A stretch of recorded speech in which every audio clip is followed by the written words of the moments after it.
Alright guys, I'm back and this is my TNA Sacrifice 2014 preview. This pay-per-view hasn't had the best build in the world, but I'm just gonna talk about these matches. We got 8 announced, which is good for TNA. I'm glad that we got 8 matches announced.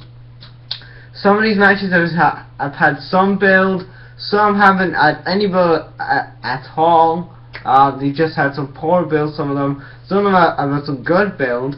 And I think some of these matches, I think the undercard will be really good. The main event, Eric Young and Magnus, I think that would be kind of a filler match. I don't think those two will have a good match. The undercard, I think the undercard for this pay-per-view, I think some of these matches, I think like Storm and Gunner, I think that's going to probably steal the show. I think the Kurt Angle and Willow tag team versus EC3 and Spud, I think that's going to be a really good match. The Sonata and Tiger Uno match for the X Division title, I think that's going to be a good match. So yeah, so starting off with the first match I'm going to talk about is for the World Tag Team titles. It's a 3-on-2 handicap match. It's the Bromans defending the World Tag Team titles against the Wolves, which are Davey Richards and Eddie Edwards. This feud has been going on since February, before lockdown. So this has had some pretty good build. I mean, you've had the Wolves who won the TNA World Tag Team titles at a house show, which, in my opinion, you should say that for a pay-per-view. No wonder TNA people don't attend your pay-per-views and you get low attendances in when you go to your big pay-per-views, like your lockdowns, your Slammiversaries, your Battle for Glories, because you don't promote your stuff. You're supposed to promote your shit. Promote. Why do you think Vince McMahon is the greatest? Why do you think people call Vince McMahon the greatest wrestling genius? Call him wrestling genius because he promotes. And TNA just don't do that. For this match, I see the Wolves going over and then Paul feuding with the EC3 and Spud, because you know I see the Wolves feuding with EC3 and Spud after this. I don't want to see another Bromans and Wolves feud. I think they've done everything to this feud. I think we're gonna have a Wolves and EC3 and Russell Spud feud. Then the second match I'm going to talk about is Mr. Anderson versus Samuel Shaw in a committed match, which is whoever loses this match will have to go to a mental institution. I see Mr. Anderson winning here because Samuel Shaw won at Lockdown, and I think Mr. Anderson wants to get his win back, and I think this is probably the way to blow off this feud, because Mr. Anderson put over Samuel Shaw at Lockdown. Then Mr. Anderson put him over again, let him beat. Then Mr. Anderson lost to Samuel Shaw again in that straight jacket match on Impact a couple weeks ago. Then Mr. Anderson went to Samuel Shaw's house this week on Impact to build up something like that. So I think that Mr. Anderson's gonna win, and probably feud with I don't know, maybe Magnus probably for the world title. I don't know. But yeah, I'm saying Mr. Anderson has to win. The third match I'm going to talk about is Sonata defending his X Division title against Tiger Uno.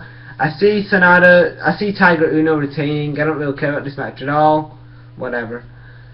Fourth match of the night. Well, I don't know if it's going to be fourth match of the night, but the fourth match is Kurt Angle and Willow versus EC3 and Rockstar Spud in the tag team match.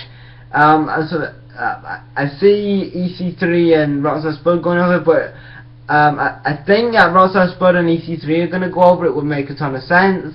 But knowing TNA, they'll probably put over the old guys, which are Willow and Kurt Angle. So I'm going with EC3 and Spud. The fifth match I'm going to talk about is James Storm versus Gunner in an I Quit match. This has had some really good build-up. I'm really excited for this match. They've been building up this for the last couple of weeks, where you've had Storm, cost Gunner that tables match last week against Bobby Roode. Then you've had them, at Lockdown. Before Lockdown, they had this feud as a great build.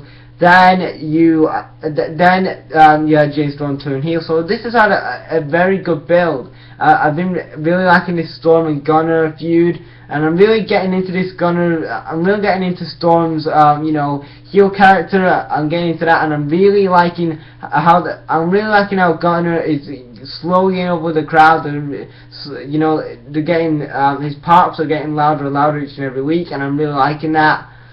So for this, I'm going to say that James Storm goes over because I think I want this feud to last us till Slammiversary, and I think they can do a lot with this feud.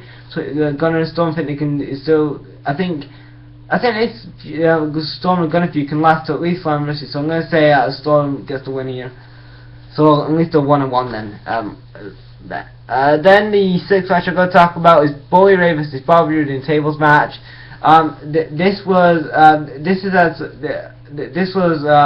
had some good build these last couple of weeks, where you've had Bobby Roode and Bully Ray, they've had cuts of promos on each other, and then they've brawled. You've had Bobby Roode attack Bully Ray a couple of times, they cut a couple of promos on each other. So I'm going to say that Bobby Roode goes over. No, I'm going to say Bully Ray goes over because he's just recently turned face, and I think that we're going to continue this feud going to Slammiversary. So I'm going to say Bully Ray goes over. The seventh match of the night is Madison Rayne defending her TNA Knockouts title against Angelina Love.